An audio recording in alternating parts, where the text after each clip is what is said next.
안녕하세요 여러분. Happy 안녕하세요. Sabbath입니다. Happy Sabbath. 날씨가 조금 선선해지는 것 같죠. 새벽에 창문을 열면 아주 시원하더라고요. 그래서 괜찮아요. 오늘 안 해도 돼요.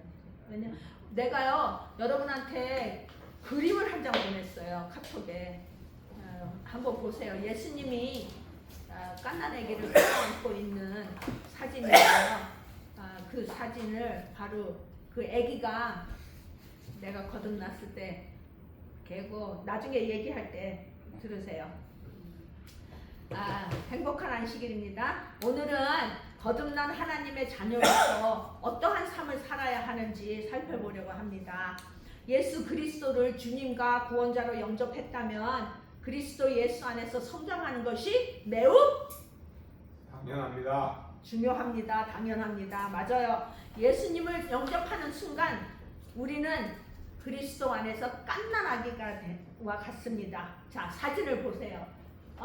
이제 나왔네요. 너무 좋네요. 내가 이 사진을 너무너무 좋아해요. 그래서 영자가 혼자 밤에 있는 게 너무너무 무섭다 그래서 내가 이 사진을 빌려줬어요. 내가 액자에다 크게 해놨었거든요. 그래서 이 사진을 보고 다행히도 이 그림은 예수님이 오리엔털이에요. 아시안이에요. 아시안. 애기도 그렇고 예수님도 그렇고. 근데 저거 진짜 사진을 보면요 눈이 아주 그냥 번쩍거리면서 어떤 사탄이고 어떤 마귀도 그 앞에서 꼼짝을 못할 만큼 내 애기야 너 저리 가 하면서 그러한 모습이에요. 제가 처음 거듭났을 때 내가 마귀한테 괴로움을 많이 당했었어요. 그래서 이 사진을 갖고서는 내 마음에 평안을 얻었답니다. 기도하면서. 그래서 이 사진이 나를 안정시켰어요. 그래서 예수님이 여러분을 이렇게 끌어안고 보살펴 주시니까 그거를 믿으시기 바랍니다. 우리는 매일매일 작은 발걸음부터 시작하여 항상 영적으로 성장해야 합니다. 어떻게 하면 예수 그리스도 안에서 그리고 그분의 은혜와 지식 안에서 우리가 성장할 수 있을까요? 예수 그리스도 안에서 성장하는 것은 평생에 걸친 여정입니다. 우리의 목표는 예수님을 닮아가는 것이에요. 그분처럼 사랑에 대해서는 아무런 대가도 바라지 않고 다른 사람을 깊이 배려하는 것. 하나님으로부터 오는 깊고 변함없는 행복과 기쁨을 누리는 것입니다. 어려운 상황에서도 고요하고 평온한 마음을 가질 수 있는 평화가 우리 마음에 있어야 합니다. 화내거나 속상해하지 않고 기다리는 인내 역시 하나님의 성품이죠. 근데 저는 화 잘 내고 속 많이 상해요. 다른 사람한테 선하고 다정하게 대하는 친절 역시 없어서는 안 되는 요소이지요. 일상생활에서 옳고 공정한 일을 선함으로 행하는 것은 하나님이 우리에게 요구하시는 선함입니다. 신실하고 진실됨은 하나님과 모든 사람들에게 충실하게 하고 진실하게 하는 것이죠. 요번에는 내가 하는 건데요. 거칠게 말하기보다는 부드럽고 온화하게 대하는 온유함을 우리가 그렇게 살아가길 원하십니다. 하나님은요. 근데 나는 평생을요. 직장생활 19살 때부터 시작했거든요. 그때부터 이제 미국은 every year 매년 employee review 직원의 리뷰가 있어요. 어떻게 당신이 활동하고 있나 거기에 대해서 월급도 올려주고 이제 그러면서 얘기를 하는데 어느 은행에서 일하든 어느 버스를 만나든 매년 똑같은 소리만 나한테 해요. 말이 좀 거칠다고. 오죽하면 여기 선교사 3육 외국어 학원에서 일할 때도 내 말은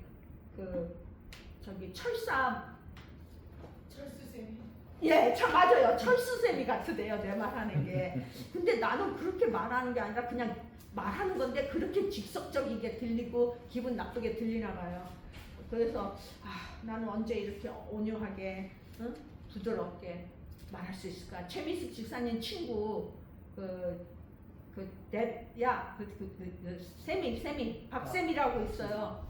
그 사람은 얼마나 말을 예쁘게 하는지요. 어머 안녕하세요. 어서 오세요. 막 간이 녹을 정도로 그렇게 말하는데 난 그렇게는 못하겠어요. 왜냐하면 꼭 내가 안감한것처럼 하면 돼요. 근데 그게 안 돼요. 왜냐하면 그게 나한테는요 그게 진심이 아닌 것 같아. 가식처럼 느껴져. 가식처럼. 내가 그렇게 한다면은 나는 가식으로 하는 것 같아요. 그 사람은 진실이지만. 그래서 언제 이렇게 말할 수 있을까? 절제도 역시 우리 모두가 필요한 거죠. 자신의 생각과 행동을 다스리는 것, 이 모든 것들은 우리를 예수님처럼 사랑하고 친절하고 온유하고 오래 참으며 인내하고 끈기 있고 절제하는 사람이 되는 것입니다. 이러한 교인이 되려면은 우리는 정기적인 기도, 성경 읽기, 하나님의 말씀 가르침에 순종하기, 그리고 다른 믿는 자들의 공동체와 교제함으로써 그분을 더욱 닮아갈 수 있습니다. 여러분 내가 지금 설명한 예수님의 성품이 어디서 나오는 건지 아세요? 예, 그것도 올바른 거지만 이거는 성령의 열매예요. 예, 9가지. 성령의 열매 중에 절대. Yes. 예수 그리스도는 매일의 기도를 통해 우리에게 견고한 영적 기초를 세워주십니다. 성경을 묵상하는 것은 우리가 하나님과 대화하는 방식에 변화시켜 줍니다. 우리의 마음을 일상적인 습관에서 벗어나서 살아있고 개인적인 관계로 이끌어 줍니다. 이는 인간의 노력보다는 은혜의 뿌리를 둔 점진적인 영적 성숙의 과정입니다. 영적 성장을 위해 핵심 단계는 다음과 같습니다. 먼저 하나님의 말씀이 우리 마음속에 들어와야 됩니다. 성경을 읽으면 하나님의 마음과 진리를 이해하기 위해서 매일매일 성경을 공부하십시오. 구원받은 후에는 하나님의 말씀을 읽는데 시간을 할애하는 것이 매우 중요합니다. 현대 사회는 매우 빠르게 돌아가고 모든 사람이 자신의 삶에 바빠서 우리의 성장에 필수적인 하나님의 말씀을 읽는 것을 자주 잊어버릴 때가 있습니다. 히브리서 4장 12절에 이런 말이 있죠. 하나님의 말씀은 살아있고 활력이 있어 어떤 양날 검보다도 예리하여 혼과 영 관절과 골수를 꿰뚫어 나누고 마음의 생각과 의도를 판단합니다. 이거 굉장히 무서운 말이에요. 네? 베드로후서 3장 18절. 오직 우리 주 곧 구주 예수 그리스도의 은혜와 저를 아는 지식에서 자라가라. 영광이 이제와 영원한 날까지 우리에게 있을지어다. 그러니 우리는 우리 주 예수 그리스도의 은혜와 지식 안에서 자라가야 합니다. 그분께 지금부터 영원까지 영광을 돌릴지어다. 아멘. 골로새서 2장 7절. 골로새서 2장 7절. 그리스도 안에 뿌리를 내리고 세워지고 믿음 안에 굳게 서서 가르침을 받는 대로 감사가 넘치도록 하십시오. 에베소서 4장 15절에도 오히려 사랑으로 진리를 말하며 머리이신 그리스도께까지 모든 면에서 우리가 자라가도록 힘써야 합니다. 베드로전서 2장 2절. 갓난 아기와 같이 순수한 영의 젖을 사모하십시오. 그것으로 말미암아 구원에 이르도록 자라갈 수 있습니다. Then 요한복음 15장 5절에서 예수님은 이렇게 말씀하셔요. 나는 포도나무요 너희는 가지라.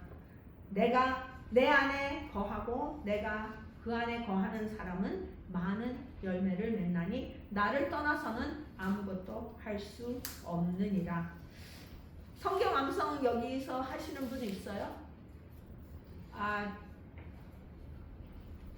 저는 성경을 여러 번 읽었지만 어떤 구절도 암송할 수는 없어요. 그냥 그 뜻은 알아요.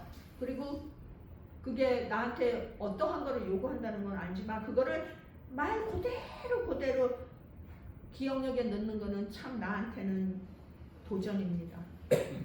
저는 개인적으로 정확하게 암송하는 것을 좋아하지 않아요. 그래서 그런 사람들을 보면 참 부럽고 존경스러워요. 하지만 여러분은 성경 구절을 암송하는데 힘쓰시기를 권합니다.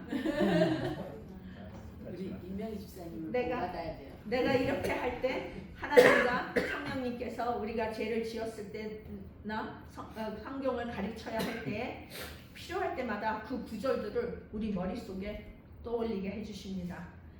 이슬람교의 한 가지 우리가 칭찬할 거는 그들은 아이들이 학교 다닐 때 코란 책 30권을 전체 암송하도록 훈련을 시켜요. 그리고 걔네들은 강요를 받고 그거를 기억합니다. 그래서 우리도 이거를 안 한다고 할 변명은 없죠. 매일 한 구절씩 암송하는 목표를 세우시고 꾸준히 실천해 보세요. 내가 안 하는 일을 하라고 하니 좀 마음에 걸리네요. 우리가 성경 구절을 알면은 하나님께서는 그것을 가장 필요할 때, 우리가 그 구절이 가장 필요할 때 우리 머리에 떠오르게 하셔요. 가장 좋은 예는 복음서에서 사탄이 예수님을 공격했을 때예요.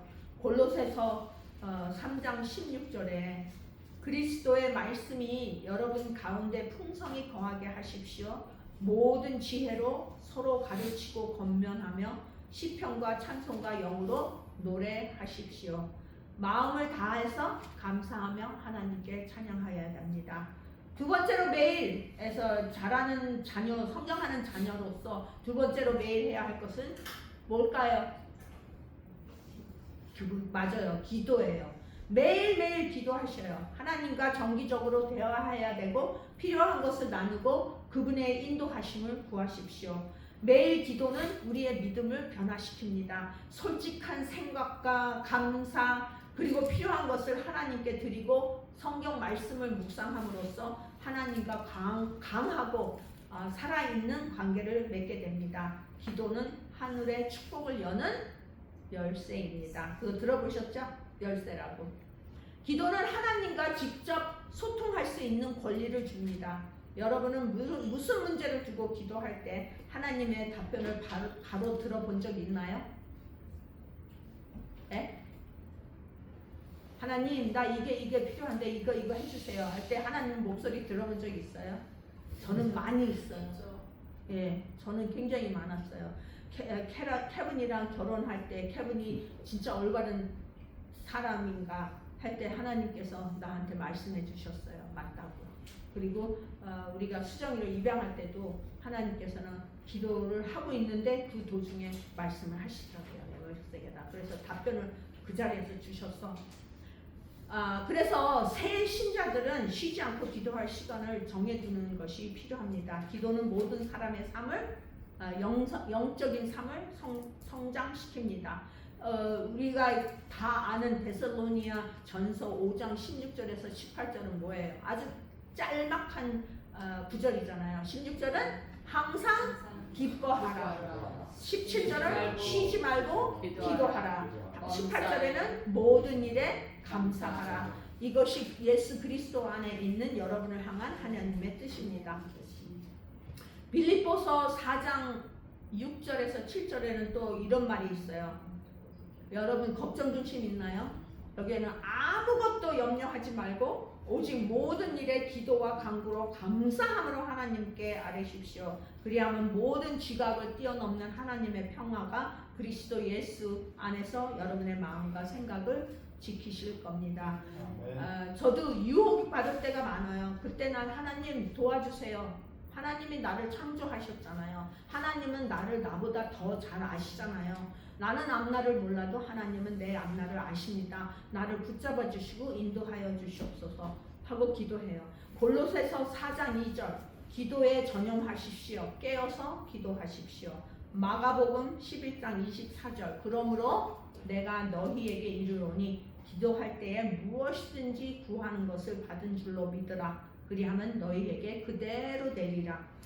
마태복음 21장 22절도 마찬가지예요. 예수님께서 너희가 믿으면 기도할 때에 무엇이든지 구하는 것을 받으리라고 말씀하셨습니다. 그래서 여러분 어떤 문제가 여러분을 괴롭히든지 그리고 두렵게 하든지 당신의 생각을 지배하지 못하도록 의식적으로 하나님한테 가서 기도를 하시고 올바른 선택을 하시길 바랍니다. 하나님께 당신의 구체적인 필요와 두려움을 솔직하게 말씀드리세요. 그리고 감사하세요. 왜냐하면 하나님께서 그 기도를 응답해주고 하나님의 뜻대로 나한테 올바르게 기도해 주실 것을 믿기 때문입니다. 그리고 기도하면서 하나님께서 과거에 베풀어 주신 도움과 현재 돌보심에 감사하시기를 바랍니다. 그리고 하나님의 평안을 받으십시오. 하나님의 고요한 힘이 당신의 마음을 불안과 의심으로부터 지켜주시도록 하십니다. 저는 개인적으로 아침에 기도하는 걸 좋아해요. 저녁에는 그냥 아버지 고마웠어요. 안녕히 주무세요. 그런 사람 많은데 아침에는 기도가 길어요. 여러분들을 위해서도 기도하고 아는 친구들도 위해서 기도하고 하나님의 영광을 위해서도 기도합니다. 잠에서 깨어날 때 살아있음에 감사하고 하나님께 새로운 하루를 허락해 주심에 감사하고 하면서 기도를 시작합니다. 다음으로 예수 그리스도 안에서 새롭게 태어난 아기에게 세 번째로 중요한 것은 순종입니다. 하나님의 말씀을 들으면은 그냥 한 귀로 듣고 한 귀로 흘리면 절대 안 돼요. 그 하나님의 말씀을 어떻게 하면 우리가 순종할 수 있을까요? 하나님의 말씀에서 배운 것을 일상생활의 행동과 선택에 적용하시기를 바랍니다. 그러면은 그 순종이 점점 더 수월해져요. 성경을 읽으면 일상생활에서 무엇을 해야 될지 자연스럽게 우리가 깨닫게 됩니다. 우리는 하나님의 말씀에서 배운 것을 일상생활의 행동과 선택에 적용해야 합니다. 우리가 모든 것을 한꺼번에 순종할 수는 없어요. 그리고 왜냐하면 상황에 따라서 그 순종의 방법이 틀려지거든요. 하지만 하나님이 보시기에 옳다 하고 생각하시면은 그분의 말씀과 뜻대로 살기 위해서 우리는 올바른 선택을 해야 합니다. 성경책은 하나님의 가르침으로 가득 차 있어요. 무엇을 믿어야 하는지, 어떻게 예수님을 따라야 하는지, 무엇을 해야 하는지, 오죽하면 무엇을 먹어야 하는지, 어떻게 행동해야 하는지 모든 것들이 성경책에서 가리키고 있습니다. 예수 그리스도의 비유와 가르침을 읽는 것만으로도 우리의 삶을 의로운 길로 인도할 수 있습니다. 그 다음에는 다른 기독교인들과 교제를 하세요. 지역 교회에 참여하여 다른 그리스도인들을 지지하고 격려하며 배우십시오. 혼자 믿으면요 성품이 안 자라요. 예수 그리스도를 믿는 동료들과 함께 믿음을 나누고 교제하고 부딪히며 시간을 나누는 것이 중요합니다. 오늘 우리 오후에 타샤의 공원 251 타샤의 정원 거기 가서 아름다운 교제를 나눴습니다. 부럽습니다.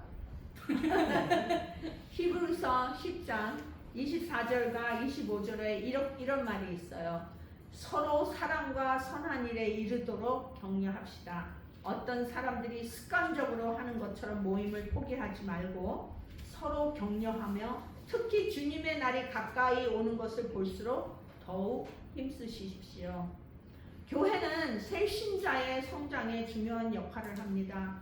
사람들은 모두 자신의 삶에 너무 바빠요. 코로나 바이러스 이후로 많은 사람들이 교회 가는 것을 멈추고 집에서 컴퓨터나 TV나 줌으로 예배를 시청하기도 합니다. 그것도 괜찮다고 생각할 수도 있겠지만 이것은 예수 그리스도 안에서 성장하는 데는 도움이 안 돼요. 서로를 알아가고 서로 교제를 나누고 예수 그리스도를 잘 이해하며 믿음과 사랑을 실천하기 위해서는 사람들과 교류를 해야 합니다. 항상 혼자라면 어떤 어려움도 겪지 않을 것입니다. 부딪혀야 우리가 성장하고 철이 듭니다. 우리는 사람들을 만나고 서로의 차이점을 나누고 우리의 뜻과 습관을 하나님께 맡기고 우리의 죄를 극복해야 합니다. 지역 교회에 소속되면 서로에게 책임감을 갖게 됩니다. 여러분 이런 생각 해보셨나요? 내가 왜 교회에 나오나? 근데 나는요 교회에 오는 게 그리고 여러분들을 보는 게 나한테는 나의 믿음에 굉장한 힘이 돼요. 왜냐하면 내가 하나님을 믿는다는 거, 예수님이 진실로 계시다는 거는 나만 믿는 게 아니구나. 이분들도 다 믿으니까 내가 이 세상에 교인들이 얼마나 많아요. 그렇죠? 1억이 넘는다고 그러는데 그 얼마나 아름다운 소식이에요. I am not alone. 나는 혼자 믿는 게 아니구나 하면서 지역 교회 안에서 서로 섬기고 우리는 서로 사랑해야 됩니다. 야고보서 5장 16절에 너의 죄를 자백하고 서로를 위해 기도하라 그렇게 했습니다. 그래서 그리고 거기에 선한 사람의 기도는 강력하고 효과적이라고 하죠. 우리는 예수님의 어린 양의 피로 맺혀진 한 가족입니다. 아멘. 아멘. 당신이 아프면 나도 아프고 당신들이 기쁠 때 나도 당신을 위해 기뻐합니다. 왜냐하면 우리는 한 가족이기 때문입니다. 옛날에는 하나님의 10계명의 10계명 중에서 뭐라 그래요? 시기하지 말라 그러잖아요. 남의 거를 탐내지 말라 그러잖아요.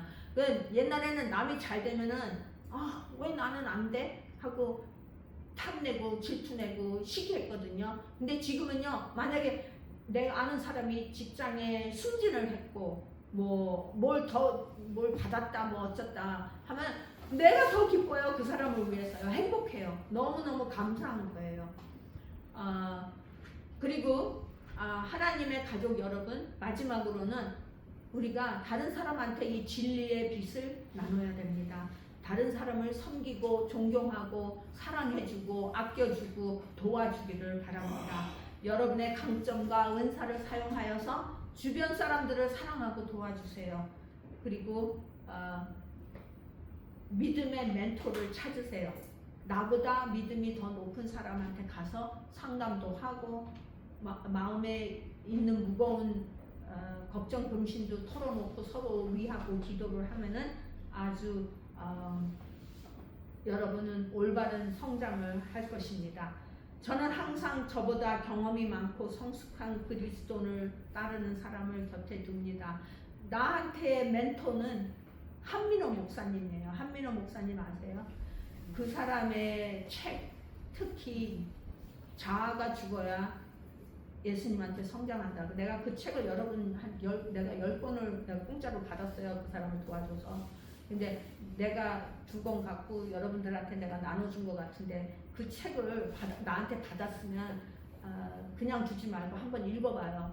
난 어저께도 그거를 읽으면서 통곡을 했어요. 너무너무 내가 부족하지만 내가 믿고 있는 진리가 진짜라는 것을 깨닫고 너무 감사해서 눈물이 펑펑 쏟아지더라고요. 하나님, 나 이제 죽어도 한이 없어요 하면서 내가 기도하면서 울었어요. 필요할 때 그 사람들은 우리를 예수님 쪽으로 가까이 더 인도하고 조언해 줄 수 있습니다. 만약에 여러분이 멘토 그룹이 없잖아요. 그러면 찾았어요. 그리고 그 사람 김대성 목사님 같은 설교, 최차순 원장님 같은 설교 그런 거를 들으면서 올바른 길을 선택하시고 가시기를 바랍니다. 마지막으로 잠언 1장 5절을 나누면서 말씀을 마치겠는데요. 뭐라고 하냐면은 지혜로운 자는 듣고 배움을 더하라. 하나님은 항상 우리에게 지혜를 주시고 우리가 발전하는 것을 원하십니다. 그래서 나는 우리 재림교회가 참 자랑스러워요. 왜냐하면 우리 재림교회 안에는 너무나 많은 박사들, 그리고 의사들, 그리고 변호사들, 사업가들, 그런 아주 지식들이 높은 사람들이 되게 많아요. 우리 교회 안에. 난 그게 참 자랑스러워요. 하지만 또 거만해지면 안 되겠죠. 그리고 그 사람들이 겸손하게 하나님을 섬기는 것을 보면은 정말 너무 감사한 게 조상익 의사라고 들어봤어요? 그 의사라는 간증 들어보면 울보 의사라 그러잖아요. 울보 의사. 그만큼 지위가 높고 지식이 많아도 하나님을 섬길 때는 이렇게 조그만 아이가 된다는 것을 하나님 여러분들 명심하시고 우리도 항상 예수님이 부르는데 Come as you are, come as this little child 하면은 어린아이 같이 나에게 와라. 그들의 것이 바로 천국이다. 예수님이 그렇게 초대하시잖아요. 그래서 우리도 항상 어린 마음을 가지고 하나님께 다가가서 영원한 축복을 누리시기를 간절히 바라며 말씀을 마치겠습니다. 네, 기도하겠습니다. 사랑의 아버지, 우리는 정말 축복받은 사람입니다. 우리는 정말 행복한 사람입니다. 우리는 정말 진리를 갖고 있는 사람들입니다. 하나님, 이 모든 것은 예수님의 희생과 은혜로 우리에게 주어졌습니다. 그 희생과 은혜를 우리가 하루 한시라도 잊지 않고 항상 예수님한테 감사하며 당신을 섬기는 우리들에게 인도하여 주시옵소서. 우리 교회에 많은 분들이 새로 녹즙 회원들이 되고 몸이 아파서 찾아오는 사람들이 있는데 우리가 열심히 해서 그들을 섬기고 도와주는 일에 우리 시간과 열정을 아끼지 않는 우리들에게 도와주시옵소서. 그리고 그들이 우리 교회에 와서 그런 경험을 하면서 예수님을 믿고 찾고 믿으며 영생을 얻는 특권을 주시옵소서. 우리 혈리교회에 특별한 축복을 내려주시고 당신의 거룩한 천사들이 우리 교회 프라퍼티를 둘러싸고 절대적으로 사탄의 그리고 마귀들의 방법과 요략들이 침투되지 않도록 하나님 우리를 보호해 주시고 우리를 위해서 싸워 주시고 승리하게 하여 주시옵소서. 우리의 모든 교인들 각 가정마다 하나님 특별한 축복 내려 주시옵고 초신자나 오래된 신자들이나 다 함께 예수님께 겸손하고 어린아이 같이 섬기고 사랑하는 우리들 되게 도와주시옵고 우리 혈리교회가 혈리에서 점점 더 밝아지는 빛과 소금 될 수 있도록 하나님 축복하여 주시옵기를 거룩하고 사랑이 가득하신 예수님의 이름으로 기도드리옵나이다. 아멘.